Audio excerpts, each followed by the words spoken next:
Now, what this is showing is both of these pages take 0.7 seconds to load. That is their speed. So if you said, let's measure the speed of this website, you would say, oh, well, they're both 0.7 seconds, so they're equal. What we're actually demonstrating on this bottom set of images here is what's happening during the load time. So at the top, at 0 seconds, we see nothing. At 0.2 seconds, we see some text. 0.4, we see some images, and then everything's loaded.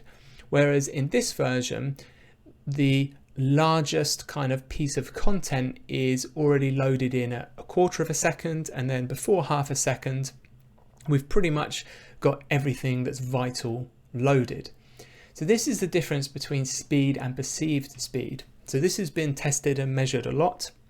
There's lots of research out here to show that people will have a better user experience with this kind of loading pattern because they can immediately start reading and interacting with the content 1/2 a second earlier than if we kind of have things queued up linearly to load and we're just letting the web browser just kind of load what it wants. So this is like an optimized delivery. The speed is equal, but the user perceives this web page to be faster. So if you showed this to 1,000 users and said, is site A or site B faster?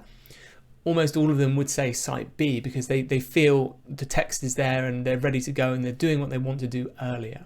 So this is really interesting when this is grouped as, I would say, a performance thing, and this is speed. So there's some big differences here when we talk about speed, perceived speed, and performance.